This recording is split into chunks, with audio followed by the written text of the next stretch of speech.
بسم الله الرحمن الرحيم اللهم كن لوليك الحجة ابن الحسن صلواتك عليه وعلى آبائه في هذه الساعة وفي كل ساعة وليا وحافظا وقائدا وناصرا ودليلا وعينا حتى تسكنه أرضك طوعا وتمتعه وبه نستعين.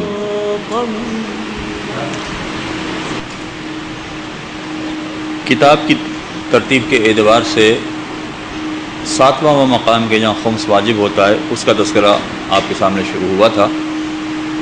اگر انسان ملازمت کرتا ہے، کاروبار کرتا ہے، کوئی اور کام کاج ہے اس کا، تو اگر اس کے پاس پیسہ بچ جاتا ہے تو اس پر خمس واجب ہے. ایک مسئلہ جس کی تفصیل آگے نہیں آئے گی اسے اسی وقت بیان کر دینا زیادہ مناسب ہے کہ خمس واجب ہوتا ہے انسان کی اس آمدنی پر جو سال بھر اس کے پاس پڑی رہے. اگر جائز و حلال کام میں وہ آمدنی استعمال نہیں ہوئی ہے اور وہ بچت ہوئی ہے تو ایسی صورت میں سال کے بعد اس پر خمس واجب ہوتا ہے. لیکن یہ علماء کے درمیان ایک اختلافی مسئلہ ہے کہ سال کسے کہا جاتا ہے. آیت اللہ سیستانی کا مسئلہ بطور خاص تھوڑا سا سمجھانا پڑے گا. آیت اللہ سیستانی نے وہ سارے افراد کے جو آمدنی کا ذرائع رکھتے ہیں، چاہے وہ ملازمت ہو، کاروبار ہو، زراعت ہو، وہ سارے افراد کی جو کسی نہ کسی طرح سے باقاعدگی سے ان کی آمدنی آتی رہتی ہے، ان کے سال کا الگ طریقہ بتایا ہے. اور وہ سارے افراد کے جو باقاعدہ آمدنی کا کوئی ذریعہ نہیں رکھتے، کبھی ان کو کوئی تحفہ دے دیتا ہے، کبھی کہیں سے ان کو انعام مل جاتا ہے. اب اگر وہ تحفہ بچ جاتا ہے یا وہ انعام بچ جاتا ہے تو اس کے سال کا ایک الگ طریقہ بتایا ہے. جیسے بچے ہیں بہت سارے جن کو عید پر تحفہ ملتا ہے، مختلف کمپٹیشن میں وہ شریک ہوتے ہیں تو ان کو انعام ملتا ہے. یا گھر کی خواتین ہیں جو باقاعدہ کوئی ملازمت نہیں کرتی، باقاعدہ کوئی کام نہیں کرتی، ان کے پاس اپنے گھریلو اخراجات سے شوہر نے ان کو پیسے دے دیے تو وہ کبھی بچے کبھی نہیں بچے، چنانچہ وہ باقاعدہ ان کا کوئی کام کاج نہیں ہے. ان تمام افراد کے لیے کہ جن کا باقاعدہ کوئی کام کاج نہیں ہے، نہ ملازمت، نہ تجارت، نہ کاروبار، کچھ نہیں، ان کے سال کا طریقہ کار یہ ہے کہ جب وہ چیز ملی ہے وہاں سے وہ اگر چاہیں تو سال مقرر کر سکتے ہیں. اگر ان کو وہ چیز یا وہ تحفہ یا وہ انعام 1 جنوری کو ملی تھی تو اگلے سال 1 جنوری کو اس کا سال پورا ہوگا. پھر کچھ دنوں کے بعد 18 جنوری کو کوئی اور انعام مل گیا اس کو، یا کوئی اور تحفہ مل گیا اسے، تو ایسی صورت میں اگلی 18 جنوری تک، اگلے سال کی 18 جنوری تک اس کا سال پورا ہوگا. چنانچہ سال کے تعین کے لیے ہر آنے والی چیز، ہر آنے والا تحفہ، ہر آنے والی انعامی رقم یا انعام، ہر ایک کے لیے الگ الگ سال مقرر کیا جا سکتا ہے. یہ ان افراد کے لیے کہ جن کے باقاعدہ آمدنی کا کوئی ذریعہ نہیں ہے، کوئی ملازمت، کوئی تجارت، کوئی کاروبار کچھ نہیں ہے، بس کبھی تحفہ ملتا ہے، کبھی انعام ملتا ہے، کبھی کوئی دوسری چیز مل جاتی ہے، تو ہر آنے والی آمدنی یا ہر آنے والے تحفے کے لیے وہ الگ الگ تاریخ مقرر کر سکتے ہیں اور سال اسی اعتبار سے حساب کر سکتے ہیں. لیکن جو افراد کسی طرح کی باقاعدہ آمدنی رکھتے ہیں، چاہے وہ ان کی جاب ہے چاہے ان کا کاروبار ہے، چاہے ٹھیکیداری ہے، چاہے وہ گھریلو سلائی کڑھائی کا کام ہے، ٹیوشن پڑھانے کا کام ہے، اگر باقاعدہ آمدنی رکھنے والے افراد ہیں تو ایسی صورت میں ان کو اجازت نہیں ہے کہ ہر آنے والی آمدنی کے لیے الگ سال مقرر کریں، یہ ان کو اجازت نہیں ہے۔ ان کے لیے لازمی ہے کہ ان کو ایک تاریخ مقرر کرنا پڑے گی، بلکہ حقیقت یہ ہے کہ جب ان کی پہلی تنخواہ ملی یا جب ان کو پہلی آمدنی حاصل ہوئی، وہاں سے ان کا سال شروع ہو گیا۔ لفظ میں غلط استعمال کر گیا کہ ان کو پہلی تنخواہ ملی، بلکہ جب پہلی ملازمت ملی ہے، تنخواہ تو 1 مہینے بعد ملے گی، جب پہلی ملازمت ان کو ملی ہے وہاں سے ان کا سال شروع ہو گیا۔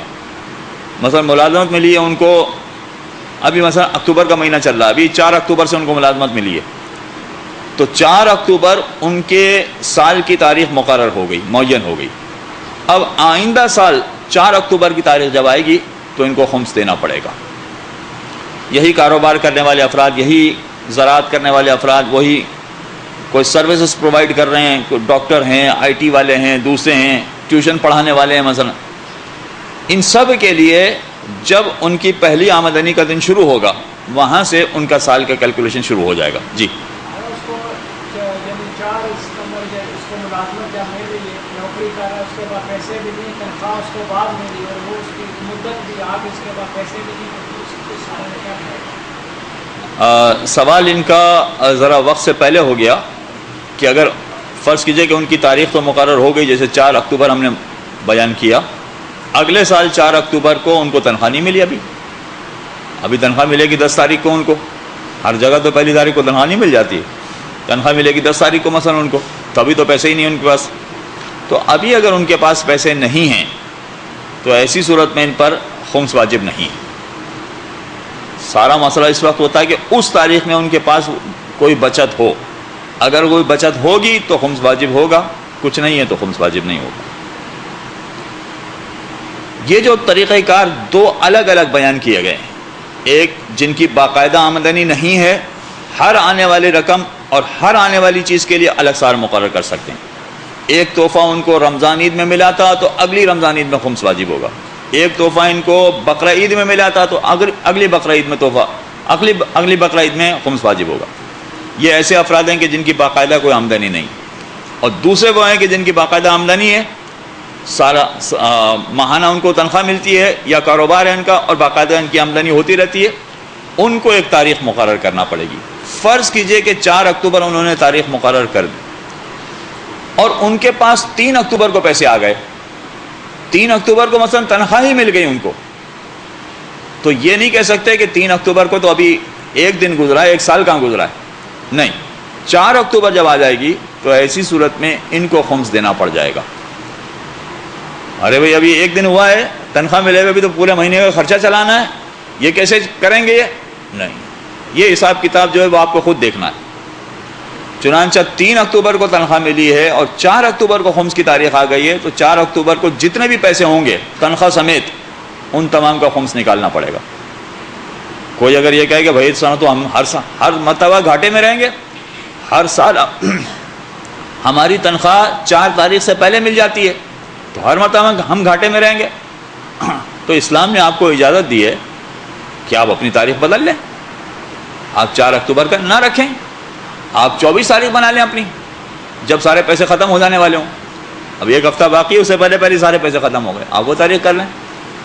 تو اس کا مطلب یہ ہوا کہ 4 کے بجائے 24 تاریخ ہم رکھ سکتے ہیں، جی ہاں رکھ سکتے ہیں، مگر اس کا ایک طریقہ ہے،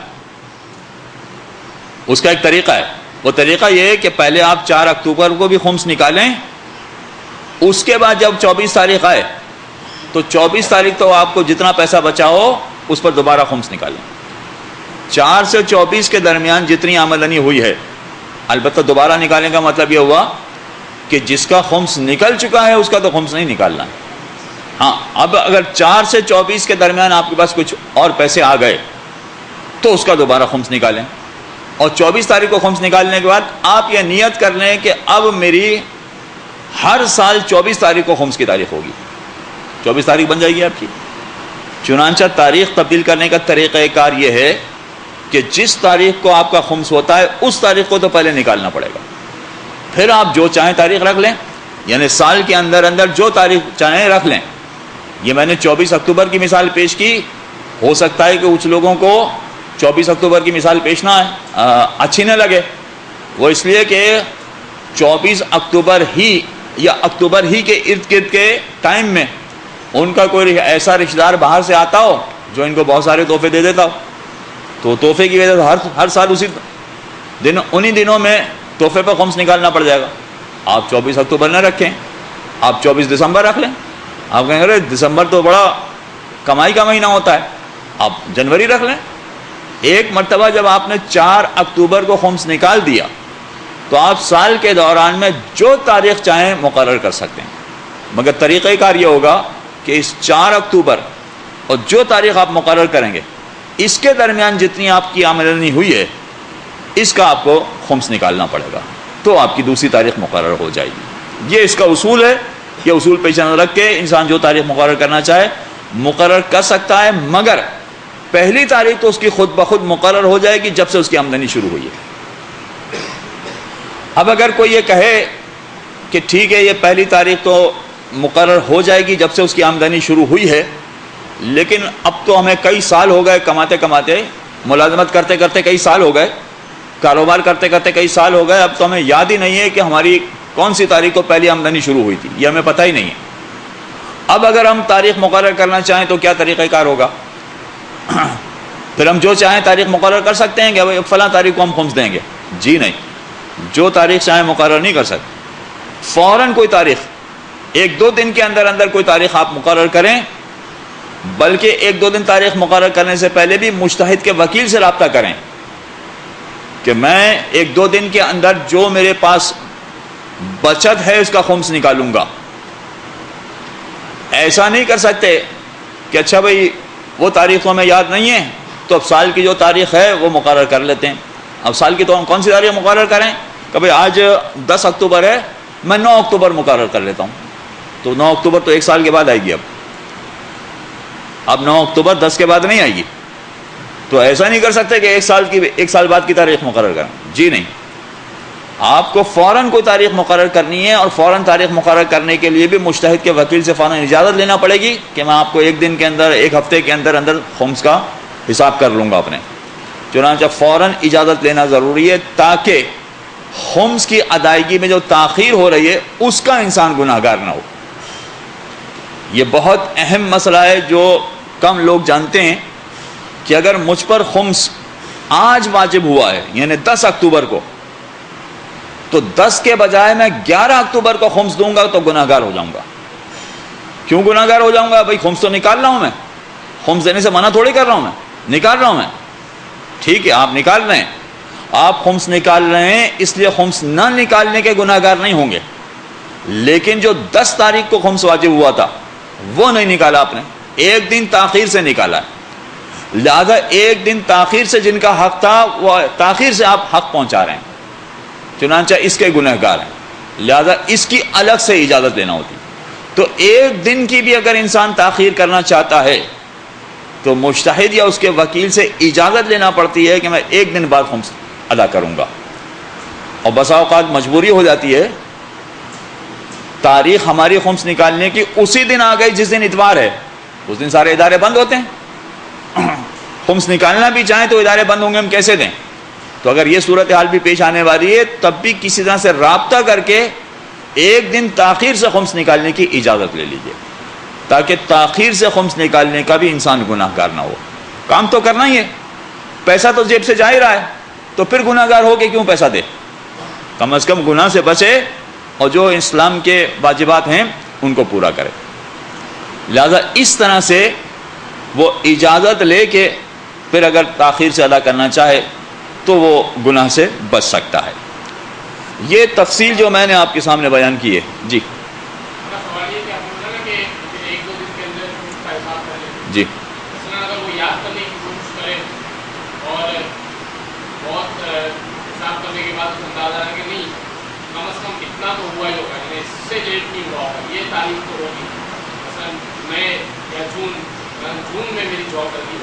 ٹھیک ہے.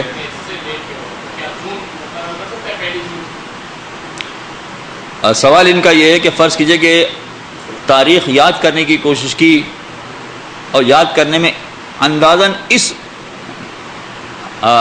نظریے پر پہنچ گئے کہ مئی یا پہلی جون، یہ جون میری تاریخ ہوگی کہ جہاں میں نے اپنی ملازمت شروع کی ہے، اپنا کام کاج شروع کیا ہے. تو کیا وہ جون کی تاریخ مقرر کر سکتا ہے؟ اگر فرض کیجئے کہ یہ اندازے کی بات ہے، فقط اندازے کی، تو اس طرح سے تاریخ مقرر نہیں کر سکتا، پھر وکیل سے پرمیشن لینا پڑے گی، وکیل سے اجازت لے اور اس کے بعد تاریخ مقرر کرے. یہ اس صورت کی بات ہے کہ جب سال پورا ہو چکا ہے، یعنی جون یا مئی اتنا یاد آ رہا ہے، مگر کون سا سال یہ تو معلوم ہے کہ 4 سال پہلے کی بات ہے. تو ایسی صورت میں اگر 4 سال پہلے کی بات ہے تو وکیل سے پرمیشن لینا پڑے گی، اجازت لینا پڑے گی. لیکن ابھی اسی جون کی بات ہے، اسی جون میں ملازمت شروع کی ہے، 2012 کا اکتوبر ابھی چل رہا ہے، 2012 کے جون ہی میں ملازمت شروع کی ہے. نہیں، پھر ضرورت نہیں، ابھی 1 سال نہیں ہوا، ابھی انتظار کر سکتے ہیں 12 جون تک، اگر 12 جون کو ملازمت شروع کی تھی. تو اگر وہ اسی سال کی بات ہو تو ابھی 1 سال کی گنجائش ہے، پھر پرمیشن لینا لازمی نہیں، آپ خود انتظار کر سکتے ہیں، آپ کی تاریخ مقرر ہو گئی. جی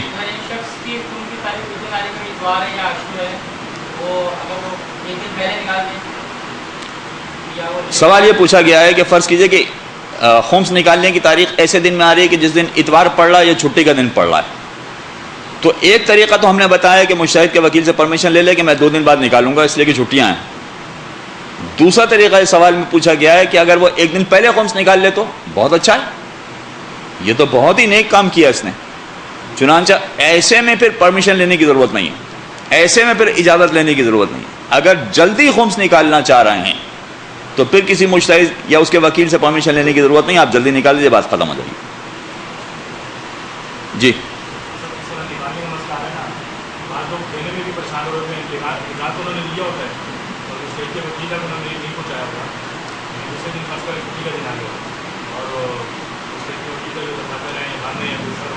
جی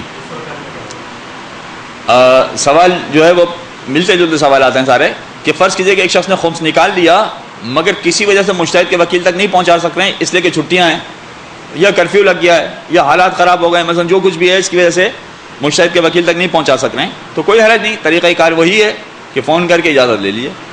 اجازت لینے میں یہ لازمی نہیں ہے کہ وکیل کے دفتر ہی جانا ضروری ہو، نہیں، کسی بھی طرح سے اجازت لے لیجیے. آپ فون کر لیجیے، ان سے پرمیشن لے لیجیے، SMS کر لیجیے، اگر وہاں سے جواب آ جاتا ہے اس کا مطلب ہے کہ آپ کو اجازت مل گئی ہے، فون کی بھی ضرورت نہیں. تو کسی بھی طرح سے اجازت لے لی جائے تو کافی ہے، پھر انسان تاخیر کے گناہ سے بچ جائے گا. خمس نکالنے میں ایک بات اور اہم ہے، ہو سکتا ہے کہ اس کا تذکرہ بھی کتاب میں نہ آئے، اس لیے اسی وقت اس کا تذکرہ ہو جائے تو زیادہ بہتر ہے. ابھی تک جتنی گفتگو آپ کے سامنے بیان ہوئی اس کا خلاصہ یہ تھا کہ اگر آپ کے پاس 1 سال تک وہ بچا رہے تو اس کا خمس نکالنا. سال کا مطلب کیا ہے اس کی وضاحت آ گئی. سال کسے کہیں گے؟ 1 سال تک اگر بچت ہے تو خمس واجب ہو جائے گا. یہ جو جملہ اکثر کہا جاتا ہے تو لوگوں کے ذہنوں میں یہ بات بیٹھ گئی ہے کہ خمس ہمیشہ 1 سال کے بعد ہی دینا چاہیے. تو لوگ سوال کرتے ہیں کہ بھئی اگر 1 سال سے پہلے دینا چاہیں، جیسے فرض کیجئے کہ کچھ لوگ ہیں جو یہ سوال کرتے ہیں کہ ہم تو زیارت پڑھنے چلے جائیں گے، ہم تو حج پڑھنے چلے جائیں گے اور اسی دوران ہماری خمس کی تاریخ آ جائے گی، تو ہم یہاں پر ہوں گے ہی نہیں، تو ہم خمس کیسے نکالیں، کیا کریں؟ 1 مہینے کے بعد ہماری خمس کی تاریخ آنے والی ہے مگر ہم یہاں نہیں ہوں گے، چلے گئے ہوں گے، پھر کیا کریں؟ تو لوگ یہ سوال کر رہے ہوتے ہیں. وہ سوال اس وجہ سے ہوتا ہے کہ ان کا خیال یہ ہے کہ 1 سال پورا ہونے پر خمس واجب ہوتا ہے. جی نہیں، خمس تو جیسے ہی آپ کی آمدنی پیدا ہوئی، جیسے ہی آپ کے ہاتھ میں آمدنی آ گئی، اسی وقت خمس واجب ہو گیا. اچھا، تو اس کا مطلب تو یہ ہوا کہ ابھی ہم نے جون میں ملازمت شروع کی تھی اور جولائی میں تنخواہ ملی ہے تو جولائی میں خمس واجب ہو گیا. جواب ہے کہ جی ہاں واجب ہو گیا، بالکل واجب ہے. یہ فقط و فقط سارے ائمہ کا ہم لوگوں پر فضل و کرم ہے کہ انہوں نے کہا کہ تم ہمارے ماننے والے ہو، ٹھیک ہے، جاؤ کھاؤ پیو عیش کرو، جتنے حلال تمہارے اخراجات ہیں تم کرو، کوئی بات نہیں. لہذا اس طرح سے انہوں نے ہر آمدنی کے لیے اجازت دے دی ہے. جون کی آمدنی کے لیے، جولائی کی آمدنی کے لیے، اگست کی آمدنی کے لیے، دسمبر کے لیے، مارچ کے لیے، ہر آمدنی کے لیے انہوں نے اجازت دے دی کہ جاؤ کھاؤ پیو خرچ کرو، مگر حلال طریقے سے اس کو استعمال کرنا، حرام میں نہیں، اسراف میں نہیں، حلال طریقے سے استعمال کرو۔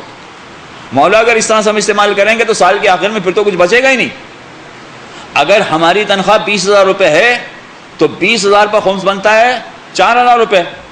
اب اگر ہم سال بھر اس طرح سے استعمال کریں گے تو سال کے آخر میں تو جا کر ہمارے پاس بمشکل تمام 1,000 روپے بچیں گے۔ تو 1,000 روپے بچیں گے تو 1,000 روپے کا خمسہ فقط 200 روپے ہوگا۔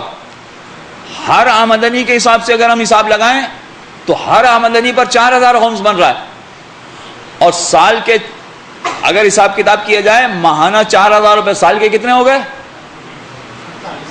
48,000 روپے بن گئے۔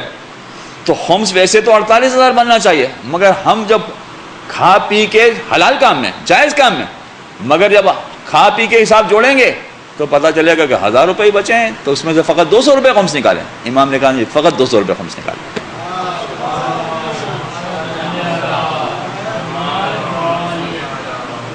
یہ خاص ائمہ کا فضل و کرم ہے ہم لوگوں پر، چنانچہ خود ائمہ نے اس کی اجازت دی کہ تم استعمال کرو، کوئی حرج نہیں، مگر اس کا ہرگز یہ مطلب نہیں ہے کہ سال کے بعد ہی جا کے خمس واجب ہوتا ہے، نہیں، واجب تو اسی وقت ہو گیا جب آپ کی پہلی آمدنی ہوئی، اسی وقت واجب ہوگا۔ لہذا واجب اگر ہو گیا ہے تو اگر کوئی شخص یہ طے کر لے کہ میں ہر آمدنی پر اپنا خمس نکال دوں گا، جو میری آمدنی ہوگی، ہیں ایسے بہت سارے لوگ، اور خدا ان کے مال میں برکت بھی بڑے عجیب انداز سے دیتا ہے، وہ یہ کہتے ہیں کہ جیسے ہی مجھے پیسے ملیں گے میں خمس نکال دوں گا، نکال دیتے ہیں وہ۔ لہذا اگر 20,000 تنخواہ ملی اسی وقت وہ 4,000 خمس نکال دیتے ہیں۔ اچھا کچھ لوگ تو اس لیے نکال دیتے ہیں کہ نہیں میں امام کا جو بھی حق بنتا ہے میں سارا ہی ادا کر دینا چاہتا ہوں، میری خواہش ہے، میری خوشی ہے، میں اپنی خوشی سے امام کا حق دے رہا ہوں۔ ایسے لوگ چنانچہ دے دیتے ہیں، جیسی آمدنی ہوئی وہ نکال دیتے ہیں۔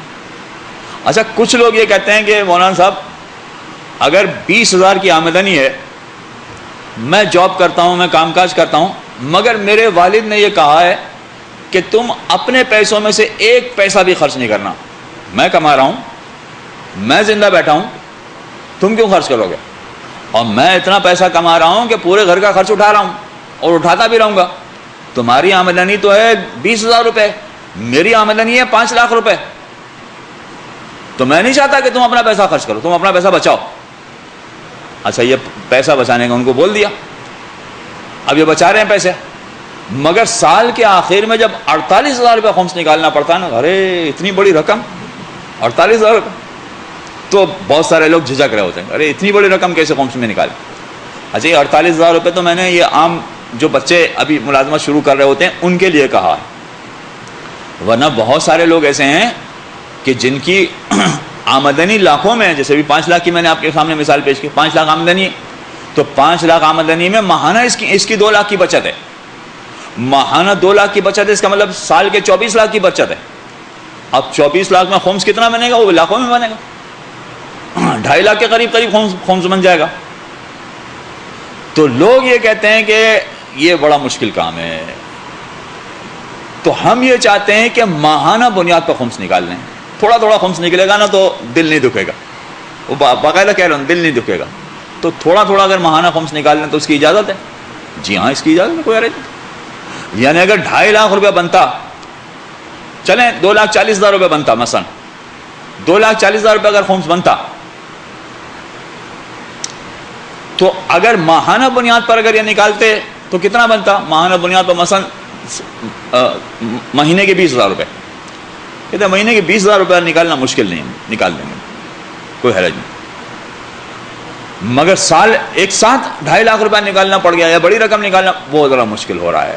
اچھا جو میں نے حساب کتاب میں ابھی مثالیں بتائی ہیں، اس مثالوں کی غلطیوں کو نہ پکڑے گا، وہ میں نے بالکل اپنے پوری توجہ سے نہیں کہ باقاعدہ 24 لاکھ کا خمس کتنا بنتا ہے، یہ آپ وہ جو غلطی اگر ہوگی تو اس کو نہ پکڑے گا۔ کچھ لوگ بعد میں آ جاتے ہیں مولانا آپ نے یہ غلط حساب کیا تھا، اچھا بھائی ٹھیک ہے غلط حساب کیا تھا، مگر میں حساب کی ابھی بات نہیں سکھا رہا آپ کو، ابھی میں فقہی مسئلہ بتا رہا ہوں، اس پر توجہ دیجیے۔ لہذا کچھ لوگ یہ چاہتے ہیں کہ تھوڑا تھوڑا نکلتا ہے تو انسان نکال لیتا ہے، کوئی پریشانی نہیں ہوتی. وہ ایک ساتھ بڑی رقم نکالنا پڑتی ہے اس لیے مشکل ہو جاتا ہے. کوئی حرج نہیں.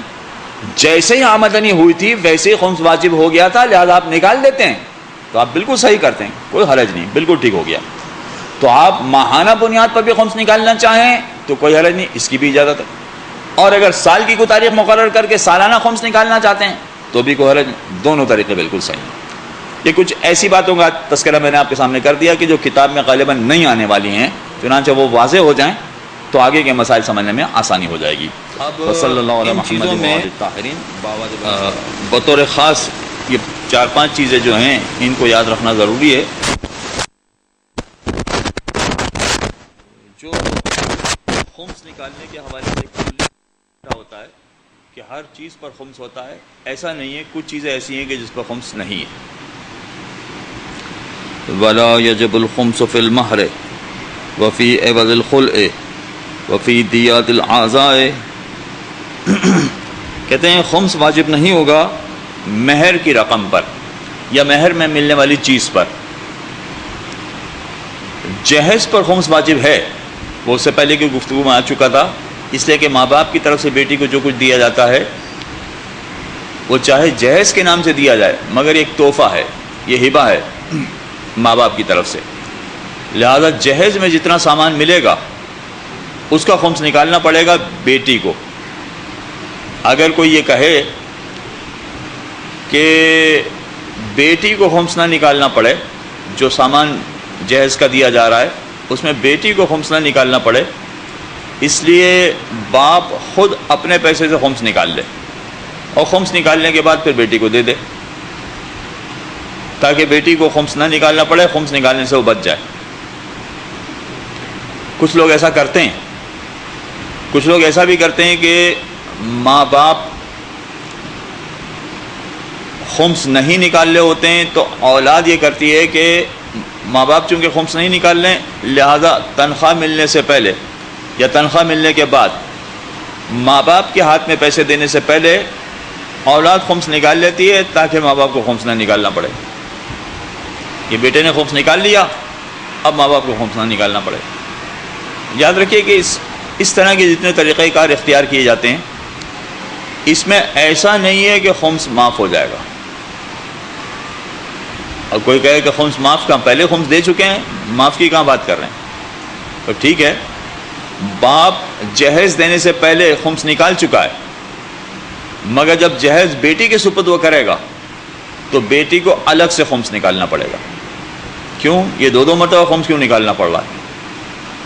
اس کا کلیہ یہ ہے کہ جب مالک بدل جائے گا تو ہر مالک کو اپنی ملکیت کے اعتبار سے خمس نکالنا ہے. پہلے مالک تھا باپ, لہذا باپ کے پاس اگر وہ سامان پڑا رہا, 1 سال تک پڑا رہا, تو اس پر خمس واجب تھا. اچھا, واجب تھا کہ واجب نہیں تھا یہ ایک الگ مسئلہ ہے کہ جہیز پر خمس ہوتا ہے کہ نہیں ہوتا ہے, ایک الگ داستان ہے. لیکن ہم فرض کر رہے ہیں کہ وہ ایسا باپ تھا کہ جس کے جہیز پر خمس واجب تھا, لہذا اس نے خمس نکال دیا.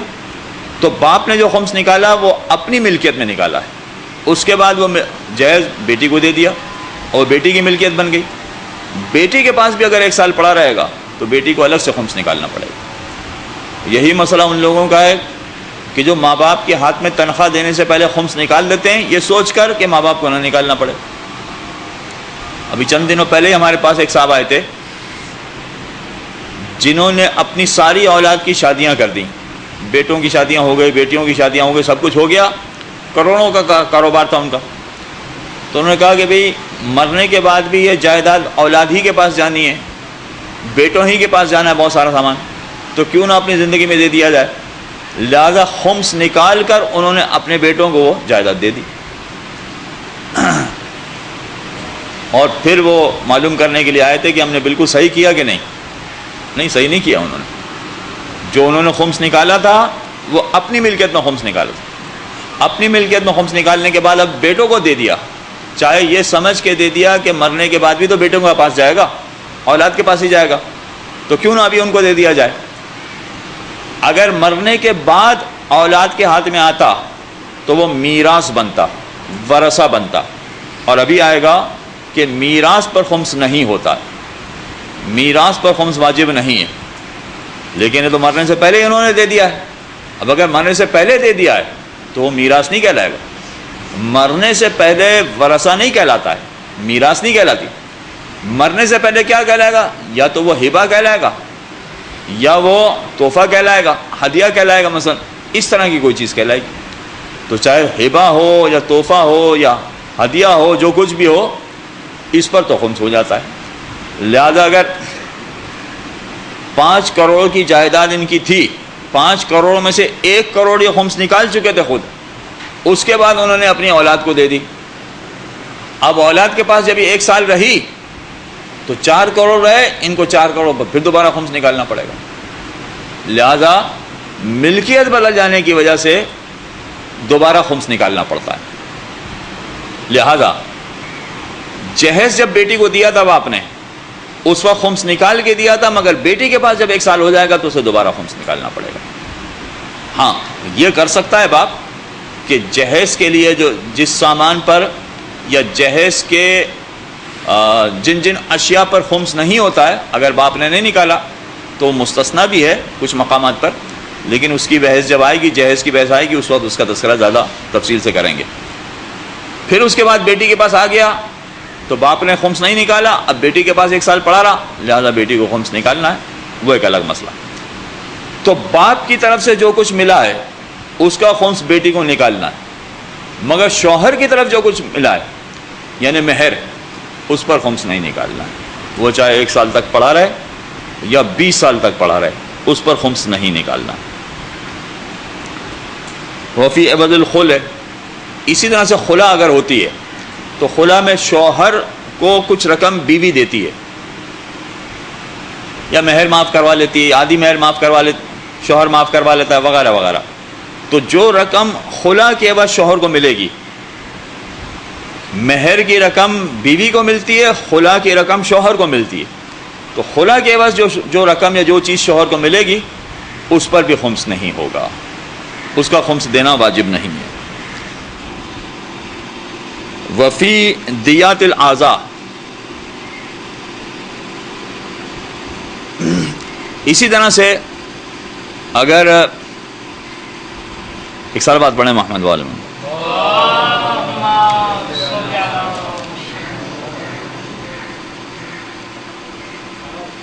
جی,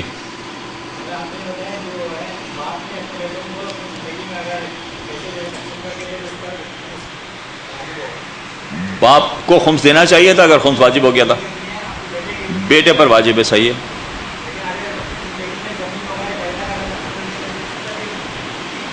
اگر باپ نے اپنی زندگی میں اولاد کو زمین تقسیم کر دی ہے تو اس پر بھی خمس ہوگا کہ نہیں, یہ سوال ہے آپ کا.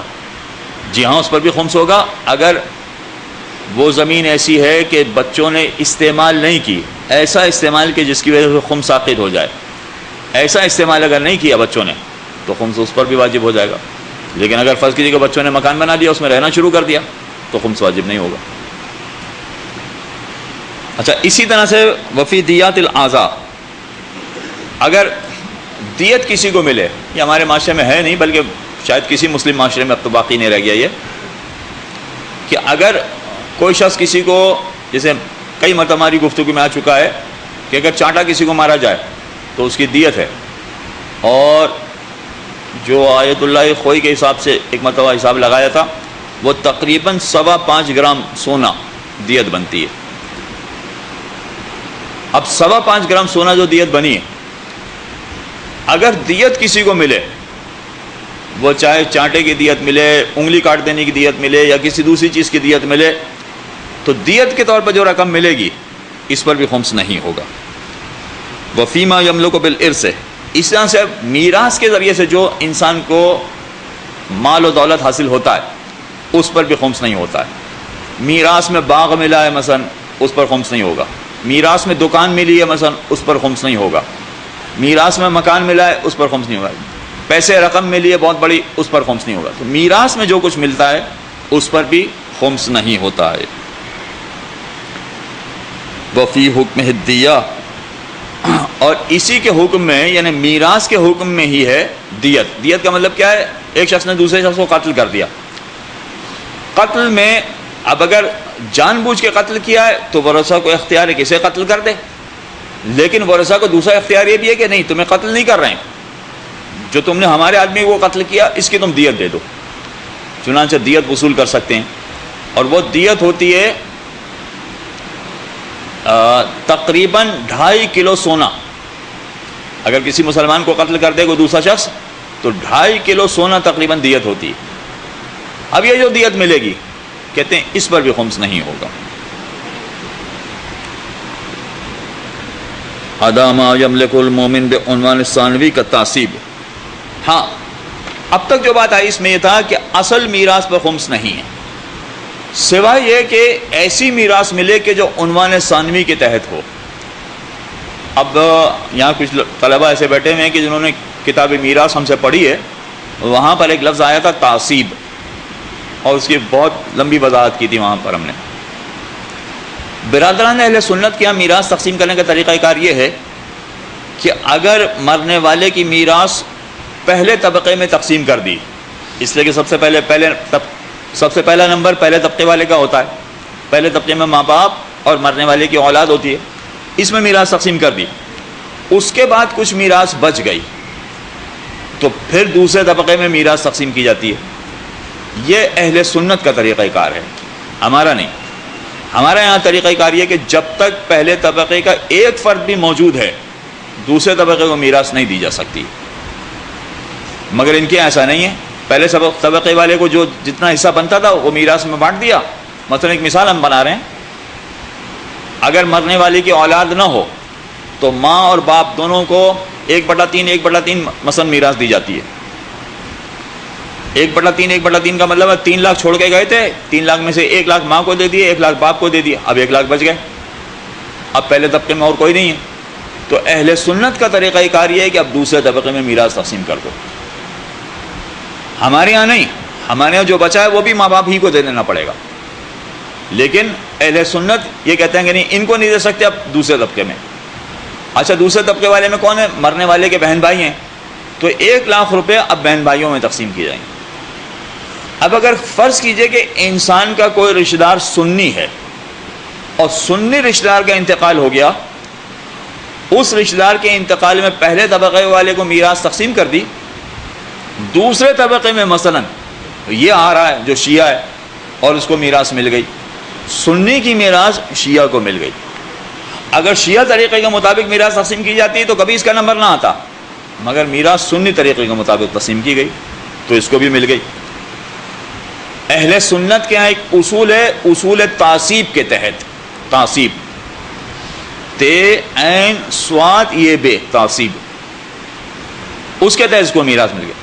کہتے ہیں اگر ایسی والی میراث ملی ہو تو اس کا خمس نکالنا پڑے گا، اس کا خمس دینا چاہیے۔ جو عمومی میراث کا طریقہ ہے اس میں اس میراث پہ خمس نہیں ہوتا ہے، مگر اس طرح کی کوئی میراث مل جائے تو اس پر خمس ہوگا۔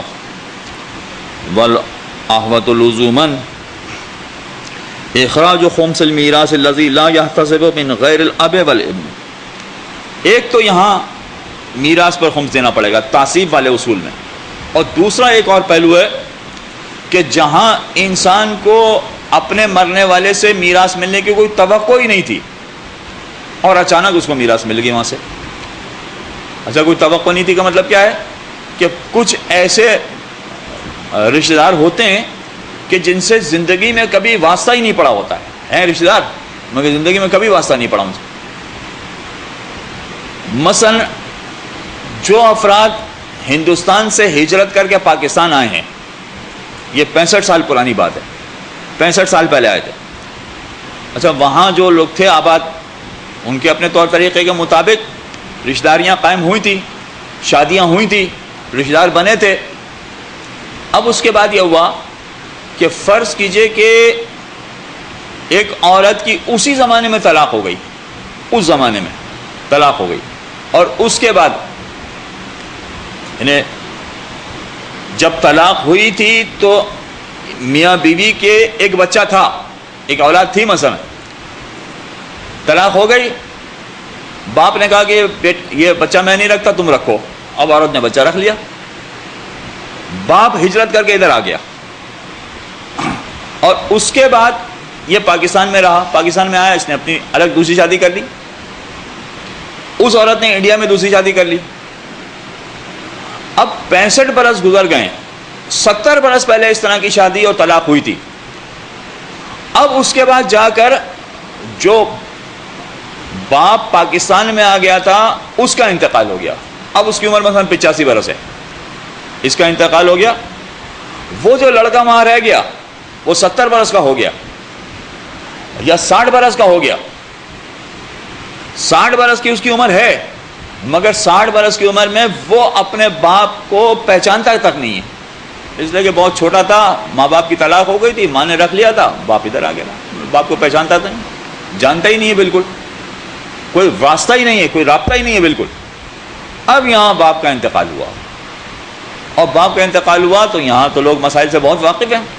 انہوں نے کہا کہ اگر اولاد ہے، پہلے طبقے میں کوئی بھی موجود ہے، تو میراث اسی کو دینا پڑے گی. تو اگرچہ اس نے یہاں کے شادیاں کر لی اور یہاں بھی اس کی اولاد موجود ہے، مگر وہ لڑکا بھی اس کی اولاد ہے، لہذا اس لڑکے کو بھی میراث ملے گی جو ہندوستان میں رہ گیا. اب وہاں جب اس کو میراث پہنچائے گی تو وہ تو ہکا بکا رہ گیا، ارے کون، میں تو پہچانتا ہی نہیں، میں تو جانتا ہی نہیں ہوں. یہ کون سا ہے کہ کبھی توقع ہی نہیں تھی کہ وہاں اتنی دور چلے جانے والے باپ سے کبھی کوئی میراث ملے گی. کہتے ہیں اگر باپ اور بیٹے کے علاوہ اس طرح کا کوئی رشتہ ہوتا، ابھی ہم نے جو مثال بنائی یہ باپ اور بیٹے والی بنائی، لیکن باپ اور بیٹے کے علاوہ والا کوئی رشتہ ہوتا، ماموں کا رشتہ ہوتا، چچا کا رشتہ ہوتا، چچا کے بیٹے کا کوئی رشتہ ہوتا، ایسا کوئی رشتہ ہوتا، تو کہتے ہیں اگر ایسے کسی رشتے سے کہ جس کی کوئی توقع ہی نہیں ہے میراث ملنے کی، وہاں سے اگر میراث مل جاتی تو ایسی صورت میں اس میراث پر خمس دینا پڑے گا. اصول یہ بنا کہ عام میراث پر خمس نہیں ہوتا ہے، مگر تعصیب والی میراث پر خمس ہوتا ہے. اور اسی طرح سے اتفاقی طور پر کہیں سے میراث مل جائے جہاں کوئی توقع نہ ہو میراث ملنے کی، وہاں سے اگر میراث ملے تو اس پر بھی خمس ہوتا ہے. اچھا، ابھی ہم نے کہا باپ اور بیٹے کے علاوہ چچا کی میراث مل گئی، ماموں کے بیٹے کی میراث مل گئی تو خمس دینا ہوگا. باپ اور بیٹے میں کیا الگ مسئلہ ہے؟ کہتے ہیں جی ہاں، باپ اور بیٹے میں الگ مسئلہ ہے. اگر باپ اور بیٹے کو اگر اس طرح سے میراث مل جائے جس میں کوئی توقع نہ ہو، جیسے ہماری مثال تھی، توقع نہیں تھی اور اچانک میراث مل گئی، تو کہتے ہیں کہ اس میں پھر خمس نہیں دینا ہے. تو خلاصہ یہ بنا کہ میراث پر خمس نہیں ہوتا ہے، مگر دو چیزیں ایسی ہیں، دو میراث ایسی ہے کہ جس پر خمس ہوتا ہے. نمبر 1 تعصیب والی میراث پر خمس ہوتا ہے، نمبر 2 توقع نہیں تھی کہیں سے میراث ملنے کی اور مل گئی وہاں سے میراث، اس پر خمس نہیں ہوتا. مگر جو توقع نہیں تھی کہ میراث ملے گی، اگر یہ ایسا رشتہ ہے جس کو باپ اور بیٹے کا رشتہ کہا جائے، باپ کا انتقال ہو گیا اور بیٹے کو میراث مل رہی، یا بیٹے کا انتقال ہو گیا اور باپ کو میراث مل رہی، توقع نہیں تھی مگر مل گئی، تو کہتے ہیں اس پر خمس دینا پڑے گا. نہیں، الٹا کہہ گیا، اس پر خمس نہیں دینا پڑے گا. عام رشتہ ہوتا تو اس پر خمس دینا پڑتا، سوائے باپ اور بیٹے کے رشتے کے اس میں خمس نہیں دینا ہوگا. نہیں، بیٹی نہیں آئے گی، فقط باپ اور بیٹے کا مسئلہ ہے، باقی کسی کا مسئلہ نہیں. یہ خصوصی مسئلہ آیت اللہ سیستانی کا ہے، پیش نظر رکھیے، یہ باقی مراجع کرام کا مسئلہ نہیں ہے، لہذا جو افراد آقا سیستانی کے مسائل پر عمل کر رہے ہیں ان کو اس مسئلے پر عمل کرنا ہے. جی کیا سوال ہے آپ کا؟ جی اس پر نہیں ہوگا، باپ اور بیٹے میں نہیں ہوگا، لیکن اور کوئی رشتہ اگر ہوتا تو پھر اس پہ خمس دینا پڑتا. تفصیل ذرا لمبی ہو گئی. یہ چند مقامات تھے کہ جہاں پر 1 سال تک مال پڑا رہے اس کے باوجود خمس نہیں ہے. کچھ اور مقامات بھی ہیں. جی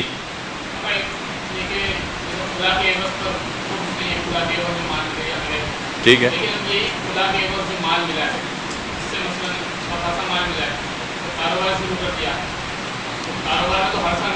آپ کا سوال بعد میں لیں گے، اس لیے وہ جواب آ رہا ہے بعد میں، ابھی ہم اس کو تکرار نہیں کرنا چاہتے ہیں. آپ کا جواب ابھی بعد میں آ رہا ہے.